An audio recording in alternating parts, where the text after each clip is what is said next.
ఈ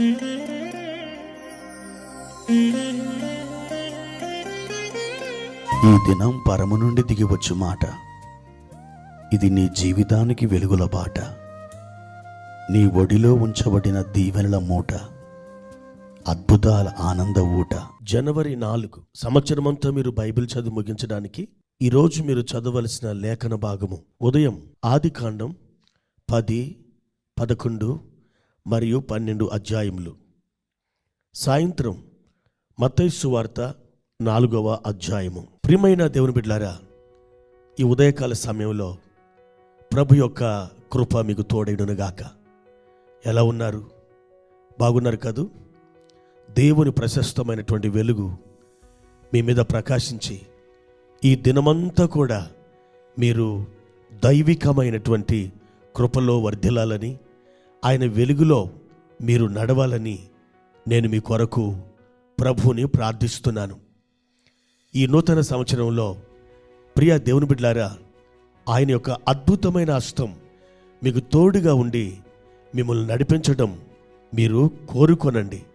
మీరు ఆశపడండి. ఆశపడిన ప్రాణాన్ని దేవుడు తప్పక తృప్తిపరుస్తాడు.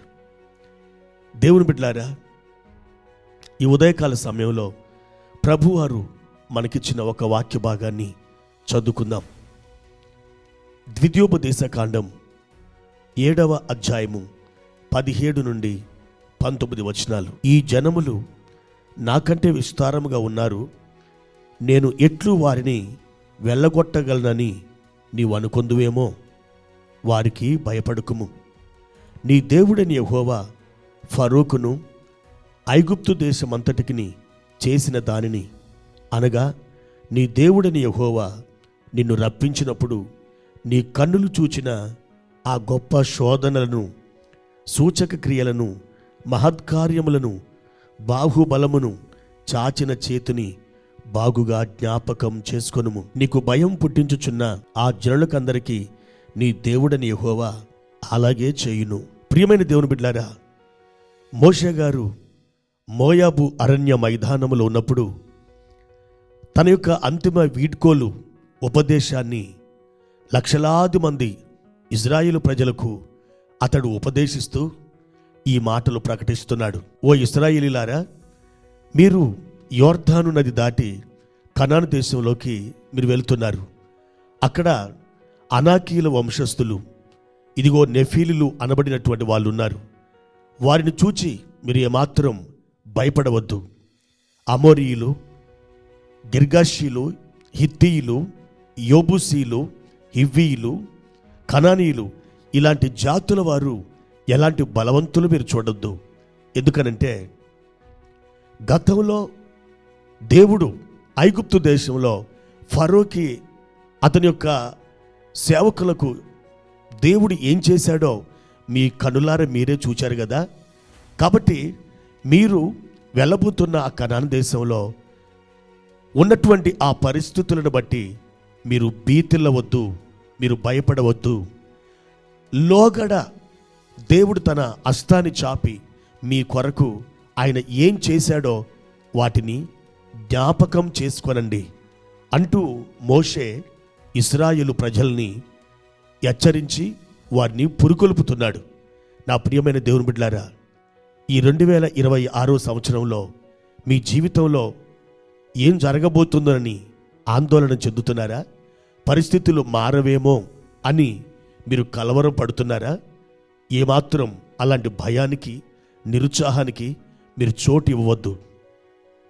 గత కాలంలో ఏ హస్తమైతే మిమ్మల్ని నడిపించిందో, ఏ హస్తమైతే మీ కన్నీళ్ళు తుడిచిందో, ఏ హస్తమైతే మిమ్మల్ని ధైర్యపరిచిందో, అదే మన ప్రభు అయిన యేసుక్రీస్తు యొక్క హస్తం ఈ రోజు నుండి నీ భవిష్యత్తులో ప్రతి పరిస్థితిలో, ప్రతి అడుగులో, ప్రతి ఏరియాలో నిన్ను ఆదరించబోతుంది, నిన్ను ధైర్యపరచబోతుంది. నువ్వు కృంగిపోవద్దు. నువ్వు దేవుని వైపు చూడు. గత కాలములో దేవుడు చేసిన అద్భుతాల వేదిక మీద నిలబడి నీ భవిష్యత్తుని చూడడం ప్రారంభించు. మనుషుడు నిన్ను వదిలేస్తాడు, కానీ దేవుడు అన్నడు వదిలేయడు. మనుషుడు నిన్ను మర్చిపోతాడు, కానీ దేవుడు నిన్ను ఎన్నడూ మర్చిపోడు. మనుషుడు మాట ఇచ్చి తప్పుతాడు, కానీ దేవుడు నీకు మాట ఇచ్చి ఎన్నడూ తప్పేవాడు కాదు. అలాంటి గొప్ప దేవుణ్ణి మీరు పట్టుకున్నారు. ఇదిగో ఈ సంవత్సరం దేవుడు మీకు జరిగించబోయే ఆ గొప్ప కార్యాలని మీ మనసు నిండా నింపుకోనండి. మీ హృదయంలో తలంచండి. విశ్వాసంతో మీరు ముందుకు సాగి వెళ్ళండి. అద్భుతమైన కృప మిమ్మల్ని ఆవరించడం మీరు చూస్తారు. దేవుని యొక్క మహిమ హస్తం మీ మీదకి వచ్చి బలమైన కార్యాలు జరుగునట్లుగా దేవుడు మీకు కృప అనుగ్రహించునుగాక. ప్రార్థన. పరిశుద్ధుడైన తండ్రి, ప్రేమ కలిగిన దేవా, ఈ ఉదయకాల సమయంలో మీ నామాన్ని స్తుతించి గణపరుస్తున్నాం. గత కాలంలో ఎన్నో గొప్ప కార్యములు చేసిన దేవుడవు ప్రభువా, ఈ సంవత్సరంలో మా ముందున్నటువంటి రోజులలో మీరు గొప్ప కార్యములు చేయుదురని మేము విశ్వాసంతో మీ సన్నిధికి వచ్చి మిమ్మల్ని స్తుతిస్తున్నాం. మా ప్రియుడా, మా ప్రియులందరినీ ఒక్కసారి మీ రెక్కల నీడలో భద్రపరచుమని యేసుక్రీస్తు నామంలో ఈ ప్రార్థన అడుగుచున్నాను తండ్రి. ఆమెన్.